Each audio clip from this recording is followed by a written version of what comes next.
Okay, Joanna is near me, and all the other persons are in, all the other people are in Zoom. So we will have a debate online and presential. We have many questions. I'd like to congratulate everyone for your presentations. They are very interesting. And it was very interesting also to see other collections of other schools of arts. They are very similar to ours. And I can answer the last question of Marisa. She was asking, she said, I think everyone can read it. In Brazil, all modelings are in the 19th century were European, with no model based on any local work. Certainly, classical antiquity models were predominant in many countries, but was there in any European school any movement to produce molding of regional artworks? Yes, in Lisbon we have models of Portuguese architecture and Portuguese models, so we have that here. Okay, all the presentations were very interesting. In the first case, we saw a big problem about conservation, where to stop and how to overstep that, how to resolve that question. Because these graffitis, these pencil marks are very important for the history of that piece, so we cannot erase them. Because we will have the risk of losing very important historical document. So it's not easy to find solutions for that kind of problems. And I hope that your solution will be use it in other circumstances and other cases. Next, we have Joanna that presented her grandfather work. It was a big journey, personal journey and discovery. You have here a good question. It was very interesting. A professor here of our faculty, so that is being studied by her family. This is a very interesting point, very personal. Sometimes it's important in our studies to have a personal connection. After we saw Marisa, she was presenting us a big collection of Rio de Janeiro school. It have many licenses with our collection, but I was very interested in the returning of his use, because all these collections, they have a primary use, the main use. They were acquired to serve as models for students, for they to see the big art in a time where there are no images circulating as we saw it on the 20th century. So that was an occasion to show art to everyone, to show the big masterpieces all around the world. And this has a very didactic and pedagogical function that in some cases it was lost because collections were put aside by modernism, by trying to escape from academic practices. But now we are returning. In Lisbon, we always use it along the 20th century. We have both things, the academic and the non-academic works, but we have a big collection. I don't know exactly the number. My colleagues will talk about it in the next few days, but we have to solve more than 2,000 works here at our school. And it is very well preserved. So, and then we have Martin, who talked about her collection in Maastricht and all the work of recovering and giving it value and trying to put them again in the circuit of the students. This is very important. It is very interesting, the strategy of Marie's that took the students to the storage room, and so everyone can use it again. So I think this is very interesting. We have here several questions in the chat. Let me share it with you. They are from Marise. I don't know, Marise, if you want to ask them or should I read it? But I have so many questions. I don't. You have to choose because here it's now almost diner time, okay? Oh, I think that I posed a question to Chloe about the works of Rodin in this plaster. If it was a process of a creation, and we take it by a piece of art today, and there is exactly a confusion between a finished work and the process. And I would like to know if for Rodin, it was only a process, if he could think to be a future work of art, for example. Sorry, sorry. So your question is if we could have that kind of pencil inscription or drawing on the final works. Yes, I don't think so. It is totally true that Rodin and Natasha also explained that used the creative process and showed the creative process in final works, sometimes with real creation process, and sometimes with like more fictive creation process. The probably well-known example is for the marble with the non-finito. There is a not real non-finito and a real mark of the process on the surface of the marble. But there is a lot of objects that we have now in the collection. So for the, because they are in a museum, they are now like works of art, but they are works of the studio. So I don't think that we will, that you have an inscription like that on final work. And it is, but it's true that it's so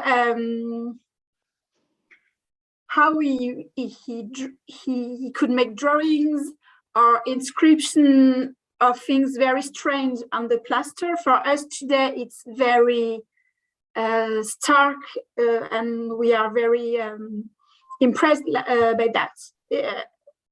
Did I answer to your question? It was usual to the sculptures inscriptions in the plaster. Yes, I'm sorry, because I'm really a specialist of Rodin, but I mean, there's no reason that you don't have that kind of inscription in other sculpture studio. First of all that, I mean, reflection for monuments, yes, of course. This the more poetic inscription, like drawings or subjects, I don't know, but I guess it could be possible. The fact is that because we have all the artistic studio, we know much more practice of Rodin than for a lot of other sculptures, for which we lost the works of the studio, you know. And it's true also that in our museum, the plaster is were from the beginning much more preserved than in other institutions, because it was a major part of the collection. Okay, thank you. Now we have another question for Joanna, Maurice. Maurice? Question for Joanna. I don't remember more. Wait a minute. I think that it was about the importance to keep the copies or the first casting to serve to posterior preservation in the process of restoration. And I would like to know if there are another cases in Portugal that used this kind of sculpture to support the works of restorations in public monuments. You can hear me well? Okay. So basically, my master's is in sculpture, so I'm not completely.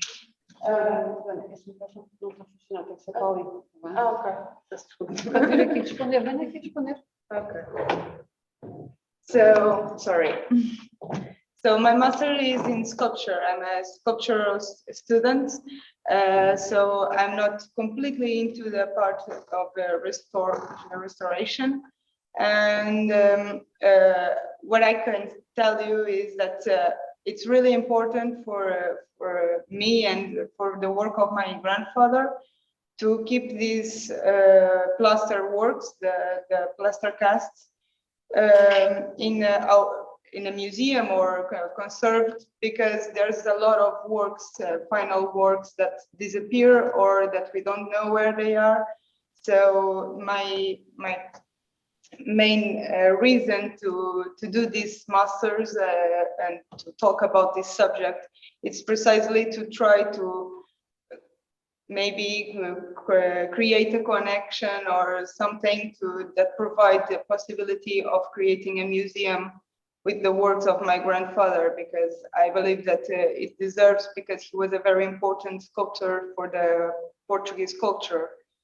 I'm not sure if I answered 100% your question, but my master is in sculpture, so it's quite difficult to answer some questions specifically in restoration. Okay, thank you. You're welcome. I think Marta is a good person to answer you, but you have to come here, because if you speak from there, Marisa won't hear you. She's coming to answer you. I think it's better.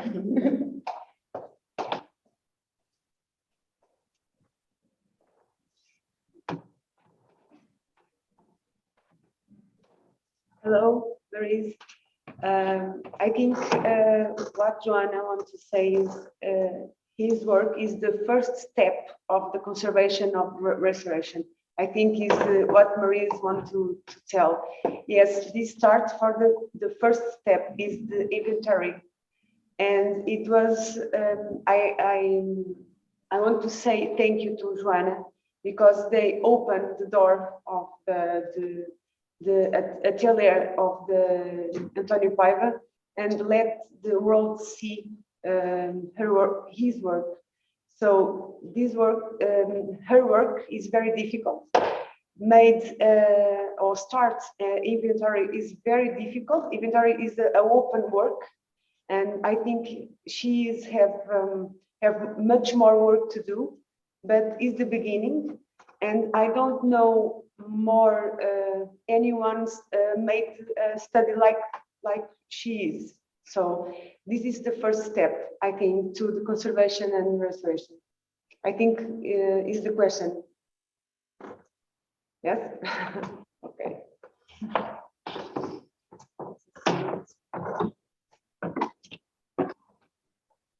I think also you will have the answer to that question in the presentations of the next few days. And I invite you all to come to listen and see the presentation of our students and what we are doing with our plaster collection. It is very interesting, and they have very nice works. So, Marisa, now we have a question for you from Martina. I don't know if she's still here. Let me read. I'm not really sure. Oh no, it's about Patty. Yes, you investigated if the sculptures had originally some kind of patinated surfaces?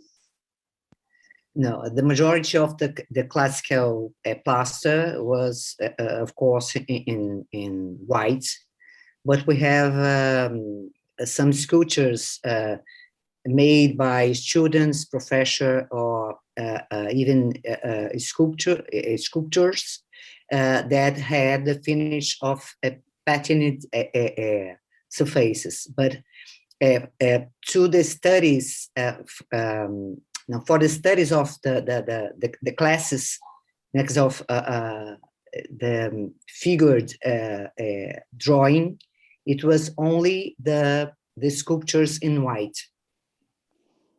Okay.